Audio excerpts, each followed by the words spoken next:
we have seen in the way that companies approach their contracts, there's a real sort of disconnect between the objectives that companies set out for themselves in terms of achieving good ESG performance on the one hand, and what their contracts say on the other. There's we call a coherence gap between, these social and environmental objectives and what the contracts actually steer the parties to do. Yes, it is a revolution. Yes, it is a paradigm shift, but it is one that companies should view very much as an opportunity to achieve the outcomes, the objectives that they have set for themselves. Human trafficking doesn't always take the form we first imagine. It can be found at almost any level of an organization's supply chain. What can compliance professionals do to assess human trafficking risk, and how can they leverage the resources of the organizations they work for to help root out this tragic problem? Gwen Hassan is here to help. This is Hidden Traffic. Hello, and welcome to the next episode of Hidden Traffic. I am your host, Gwen Hassan, and I'm really excited today because I have, for the first time ever, not just one guest, but two. I have co-guests that are joining me. So today I have Sarah Dadush, who is a professor of law from Rutgers University. Hi, Sarah. Thank you for joining me. Nice to be here. And then I also have Susan Maslow, who is the co-founder and partner of Antheil, right? Antheil Maslow and MacMinn, private law firm as well. So I'm so glad that you're both here. We met each other through a forced labor program that we all were speaking on for the University of Illinois at Chicago for their law school. And I was speaking to you before the session saying, as you guys were talking, I was scribbling down notes like, oh, I've got to talk to these women. They know this stuff. I need to communicate with them. So I'm really glad to have you here. So let's start out maybe with a little bit of introduction and background. Like, how did you each come to work in this space? What drew you to being concerned about the issue of contracts as they relate to forced labor and human trafficking? Sarah, you want to go first? Sure. First, let me just say it's a real pleasure to be here and chat with you today. Thanks for having us. Yeah, so I have been thinking about business and human rights in various forms for a very long time.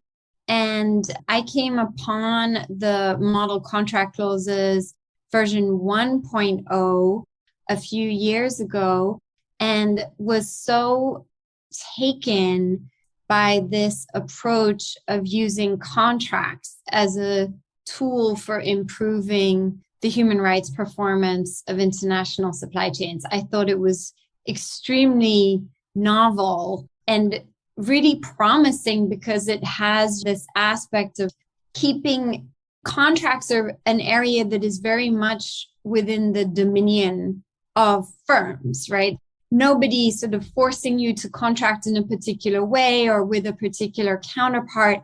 And so I thought there's something really promising about using this space where you can really exercise your discretion to think in innovative ways about how to make these contracts, which are really the legal links in the supply chain, serve a new purpose. A higher purpose even. Yeah. So Sarah, tell me a little bit about why the kind of old model of doing this and the model contract clauses that existed weren't working, or what kind of benefit the 2.0 will solve as compared to 1.0. Where's the pain point there that we're trying to fix? The pain point is really, it's an understandable one, right? So we understand why a buyer would want their supplier to hold all the responsibility and the risk for upholding human rights. It makes perfect sense to me. If I have a sort of a hot potato risk, I want to sort of shift it. Onto somebody, onto the other party's side of the contractual balance sheet, But the problem is that really doesn't work for purposes of upholding human rights. And it also doesn't work for purposes of reducing legal risk or improving legal compliance. And it doesn't work because suppliers can't possibly realistically guarantee that there is no issue of human rights anywhere in their supply chain. Like they can't say to you, we have zero problem of forced labor, child labor, whatever it is. And they certainly can't say to you, and we will never have such a problem in the future of our contractual relationship. So we have concluded that kind of at best, what these warranties are asking the suppliers to do is it's certifying an untruth, right? A lie, and something that they can't realistically commit to. And so we move away from that model toward one of shared human rights due diligence that doesn't ask anybody to make a one and done commitment, but rather asks them to make this sort of ongoing commitment to identifying and addressing human rights risks that exist in their supply chain. I love the idea that you're asking them to make a commitment to engage in a relationship, to engage in a conversation, as opposed to just making an empty representation or warranty. I love that. Susan, how about you? Similarly, I think that we are aware of human trafficking, sex trafficking in particular, at a very young age. It's the kind of thing that your mom, when she finds out that you're dating a particularly awful person or hitchhiking, whispers in your ear. But labor trafficking was not something I was aware of, certainly as a child. After 40 years of business lawyering, I became very frustrated with the concept of plausible deniability and clients who said, hey, I don't know anything about forced labor or child labor in my supply chain. I assume that it doesn't exist because I don't see it, and I don't really want to know. Ostrich head in the sand, right? Yeah. Right.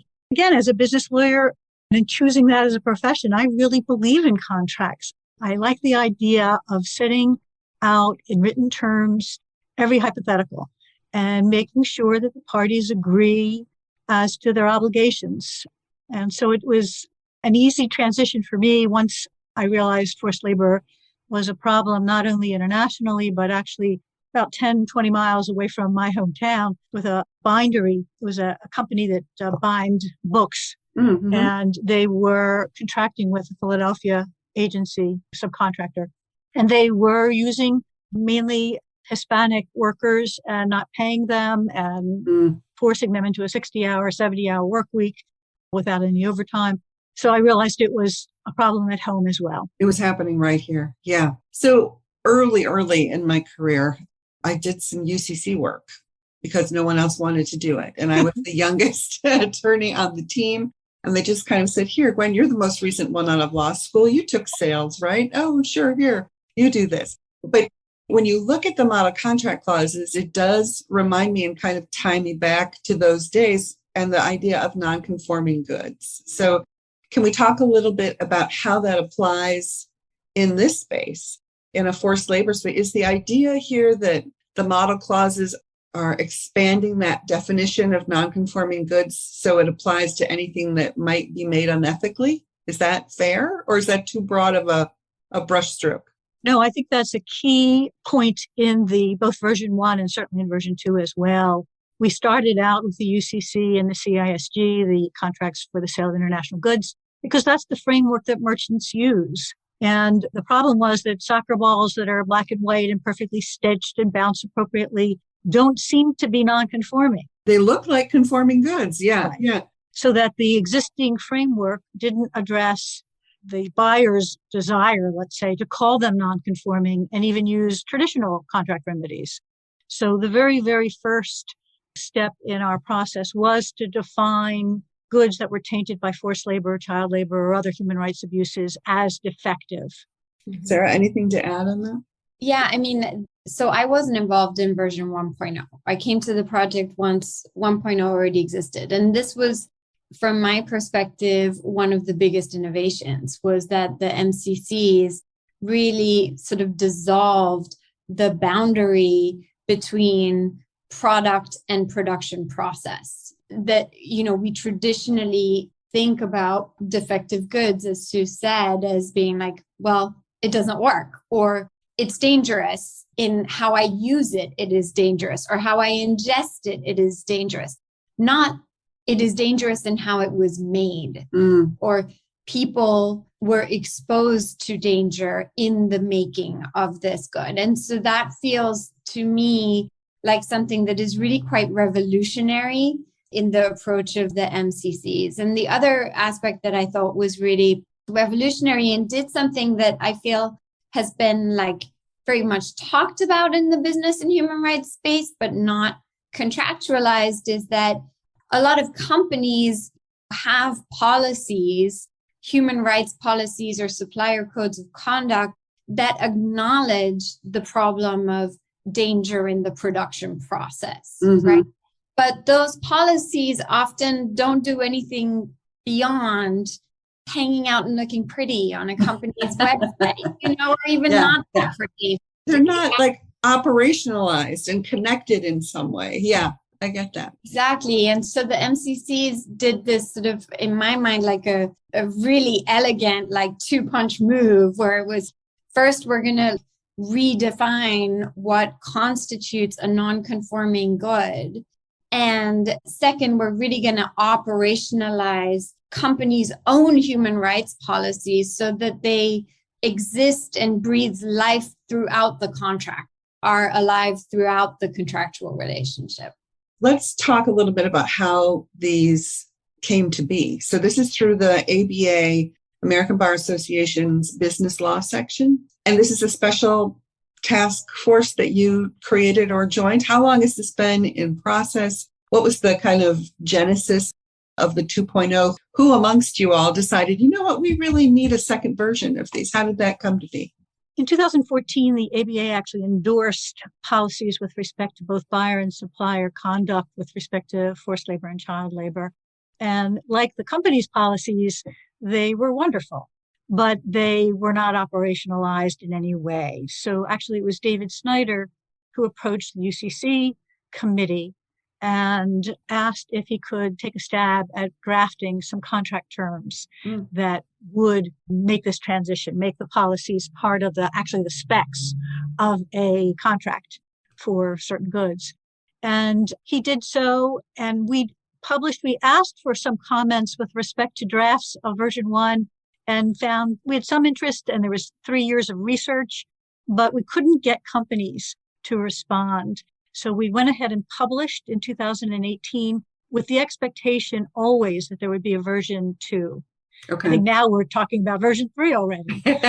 But we wanted comments, and we wanted people to really take notice and say, hey, how can we do this better? And we got a lot of good feedback, but we also got a lot of criticism. And Sarah actually was one of our best critics. She was so good, in fact, in her criticism that we said, hey, we need her as an essential part of the team to draft version 2. And that's what happened. Version 2, as Sarah will tell you a little bit more, incorporates the UNGP and the OECD guidelines in a much more aligned and in sort of integrated way than version 1 did. And we're thrilled. Sarah, so that's a natural segue to you. I love that. So talk about a great compliance story, because all of the people who listen to this podcast, well, almost all, except some very loyal friends and family, are compliance practitioners. And the whole model of being able to speak up and raise your hand and say, hey, I don't agree with this, and I think there's a better way to do it, is kind of the lifeblood of the compliance profession. And how neat that you embodied exactly that. And you, Susan, welcomed that kind of dissent and brought it in and said, hey, let's work together to make this better. I love this story. It's fantastic. All right. Sorry, Sarah, please. A little more. I share your love of that story. I really love the integrity of the process. And I'm so grateful to David and Sue for keeping that door open in this generative way. Yeah. So I was saying, before, there were these aspects of the MCCs 1.0 that I thought were just truly revolutionary and so important. But there were also aspects of the MCCs that I found very concerning. And the main one is really that it was very buyer friendly. So it put all the responsibility for upholding human rights in the supply chain on the supplier. And that took the form of essentially a supplier representation that it was in compliance with all the buyer's human rights policies and codes of conduct and things of this nature, which are referred to in the MCCs broadly as Schedule P. So P for policy or principles. And that is a real problem for a couple of reasons, the sort of emphasis on the supplier responsibility. It's a problem for a couple of reasons. One is that a lot of research has shown that the way that buyers behave in the supply chain, how they place their orders, do or do not negotiate their contracts, the price points that they largely impose on the contract, how often their forecasting for their orders actually comes to be in line with what they end up requiring, making last minute changes to orders, things like this.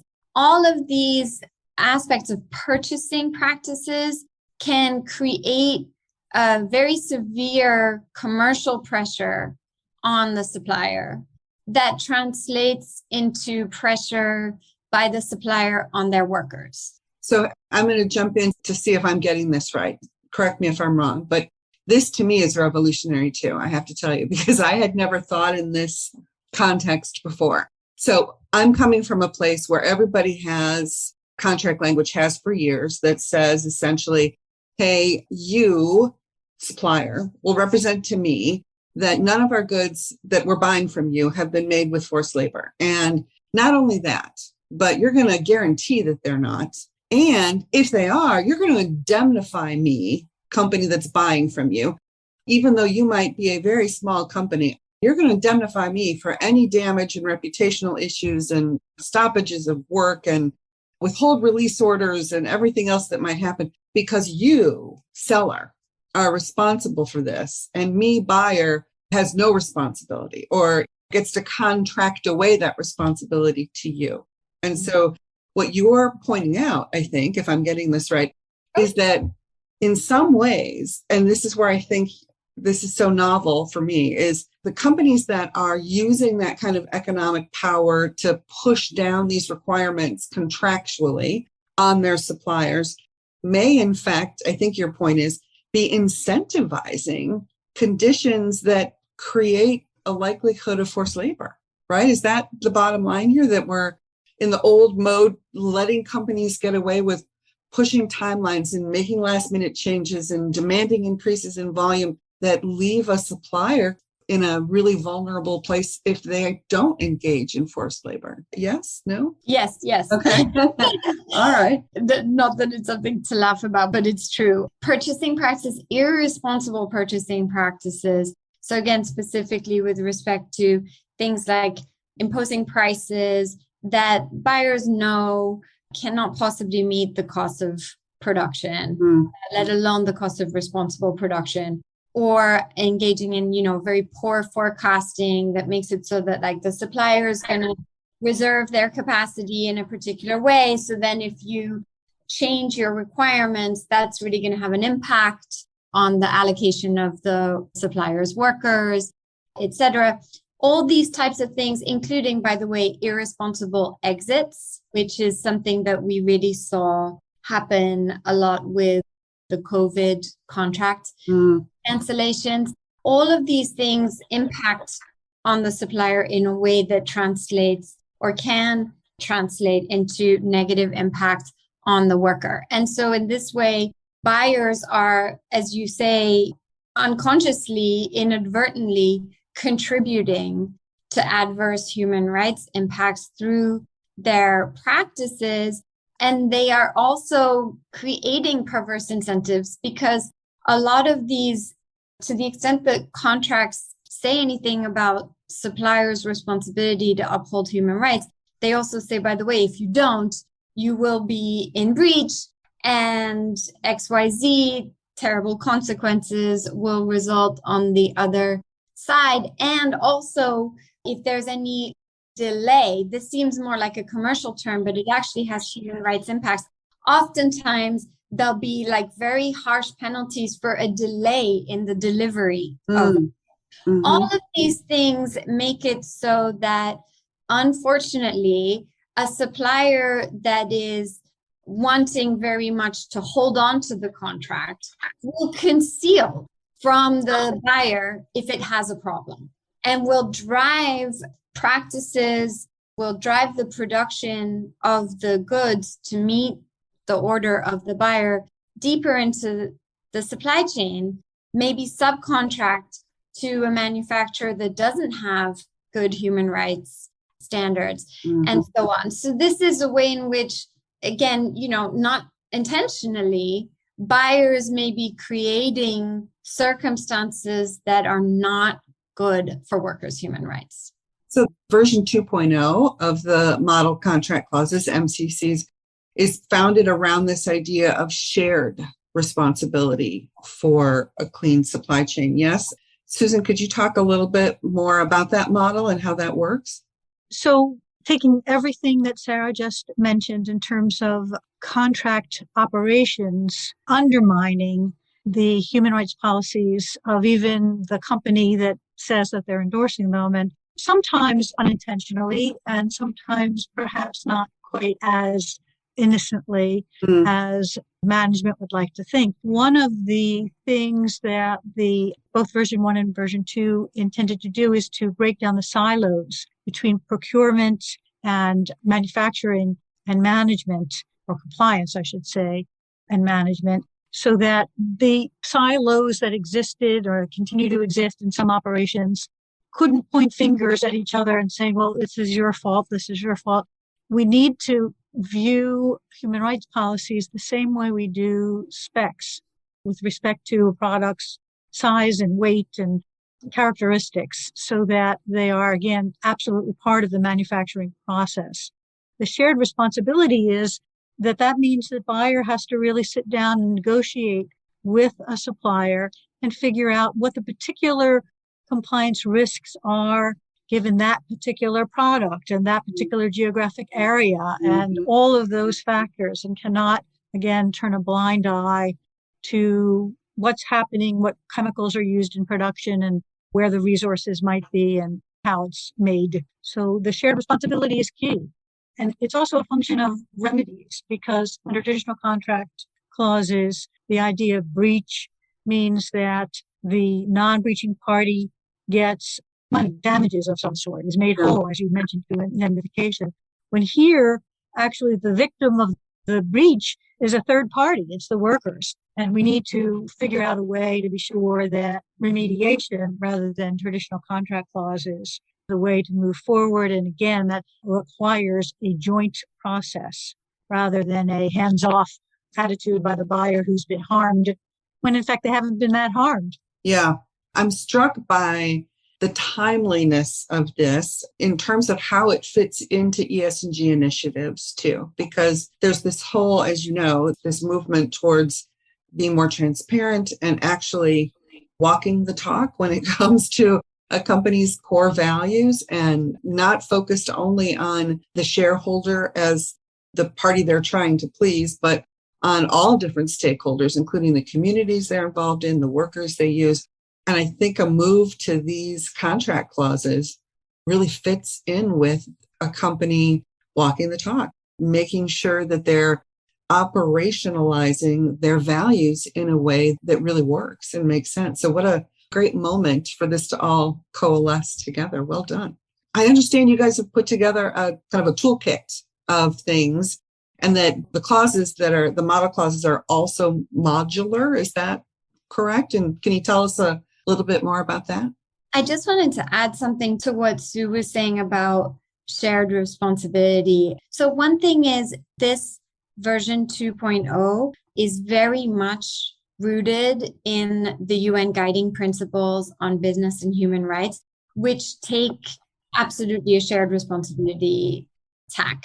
So the UNGP say that all companies anywhere in the supply chain should avoid causing or contributing to adverse human rights impacts. And this means that it's not just the company that is closest to the harm or most directly connected to the harm that is responsible. It is also any companies that are further up the chain and that somehow contribute to the harm, including through their irresponsible purchasing practices. And that's very much what we try to bring in to the MCCs 2.0 with the introduction of instead of this supplier only representation and warranty, a commitment by both parties to engage in ongoing human rights due diligence. And that includes, as Sue said, a commitment to provide human rights remediation ahead of traditional contract remedies. And that remediation itself is both parties will provide remedy to the victims in proportion to their degree of contribution to the adverse impact. Oh. So it's not like you have a social breach. It's only the supplier that can commit a social breach, and that when there is a social breach, money or some kind of remedy flows from supplier to buyer. Instead, you have a situation where either party can commit, let's call it a social breach, and both parties have to provide remediation to the victims before they do so to one another in proportion to their level of contribution to the harm. So that's, a sort of high picture overview of how we introduce or contractualize these shared responsibility principles in the clauses. My first impression when you describe that to me, Sarah, is that it's fantastic, but also I just keep thinking, wow, that's a huge shift. Because, having worked in manufacturing for most of my career, a brief 3.5, almost 4-year stint with a logistics company, but every other company I've worked for has been a traditional manufacturer. And the amount of paradigm shift that this represents, I think, is huge. It's gonna require some change management within an organization because, as you mentioned, Sue, the silos between compliance and purchasing and the finance team are alive and well in most companies that I have worked in. And just breaking those down to communicate well, let alone get the buy-in needed for a shared responsibility model, is going to take some time for sure. A big undertaking, but great continued employment opportunities for compliance people. And we're not doing anything beyond what the UNGPs say. And a lot of companies say that they subscribe to the UNGPs. So there's nothing in the MCCs 2.0 that goes above or beyond that. And, speaking to the point that you made earlier about ESG, we have seen in the way that companies approach their contracts, there's a real sort of disconnect between the objectives that companies set out for themselves in terms of achieving good ESG performance on the one hand, and what their contracts say on the other. There's we call a coherence gap between, these social and environmental objectives and what the contracts actually steer the parties to do. Yes, it is a revolution. Yes, it is a paradigm shift, but it is one that companies should view very much as an opportunity to achieve the outcomes, the objectives that they have set for themselves. An opportunity to be consistent and to actually put into practice what they socially and publicly are saying they want, kind of to help them eliminate the disconnect that so many NGOs and regulators are laser focused on pointing out now. There's quite an industry behind pointing out when companies are saying one thing and doing another. So you're right. This is a great opportunity for kind of removal of that gap. I want to touch on that word opportunity because that's actually something that I speak to my clients about, and it is less aspirational in my delivery. The opportunity that I think the MCCs offer on this shared responsibility model is the ability to provide a defense. The mandatory human rights due diligence is around the bend. It's going to happen, certainly if you're involved in international sales. So we are already in a place where certain shared responsibility is going to be required. And the MCCs provide a framework for reporting, for data gathering, for all kinds of indicia that you're doing your best to address any human rights impacts in your supply chain. So I think it is an opportunity to avoid litigation, to avoid reputational risk, to choose your suppliers in a more deliberate fashion from the very beginning, and then to monitor their human rights commitment on an ongoing basis, rather than to say, I've looked at it once before I engage that particular supplier and now I'm done. So I think it's an opportunity to avoid legal challenges, certainly to defend them when they come your way. That's a great point, Susan. I love that you can be kind of altruistic about it, or you can be very practical, which is this will help you defend the company and be in a defensible position and avoid liability. That speaks to every board member, even those that aren't necessarily as aspirational as you put it, towards kind of the greater good. There's a toolkit that you've put together that people can use, right? And that they can kind of pick and choose modules that might fit within different contracting scenarios. Am I getting that right?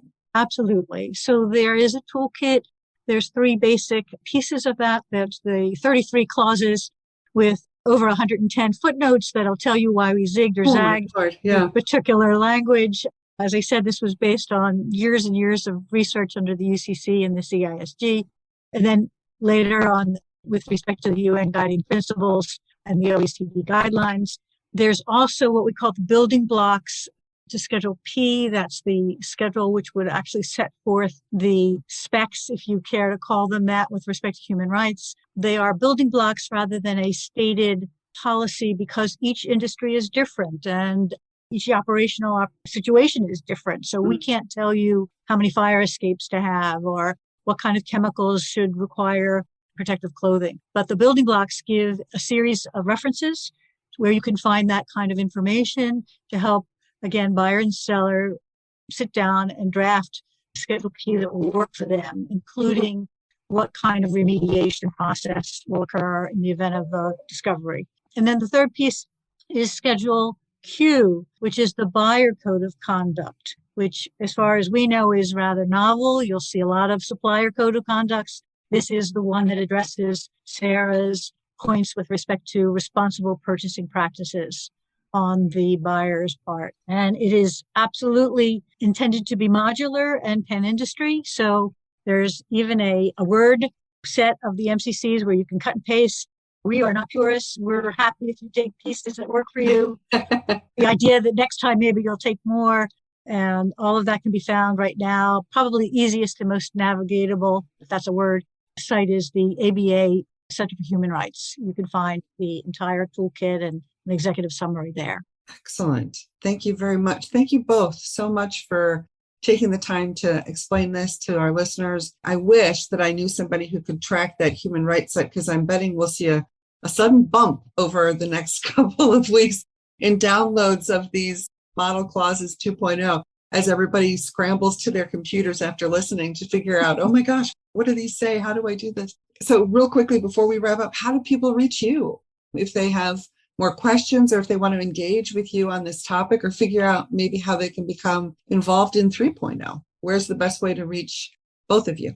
Well, my email is, my name, Maslow, at initials of the law firm. So A is in Alan, M is in Mary, M is in Mary, law, LAW.com. So smaslow at ammlaw.com. Again, the Human Rights Center will have my contact information as well as every other member of the working group. And you, Sarah? Easiest is just to Google me, Sarah Dadush, Rutgers.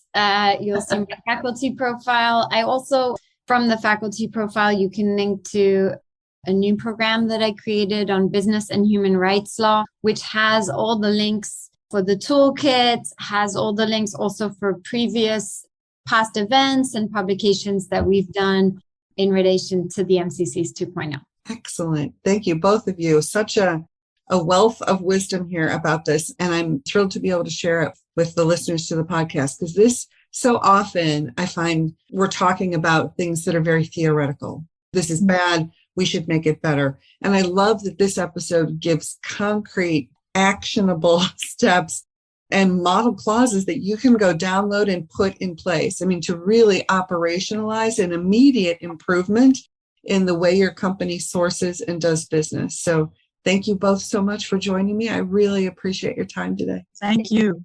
Thank you. Pleasure.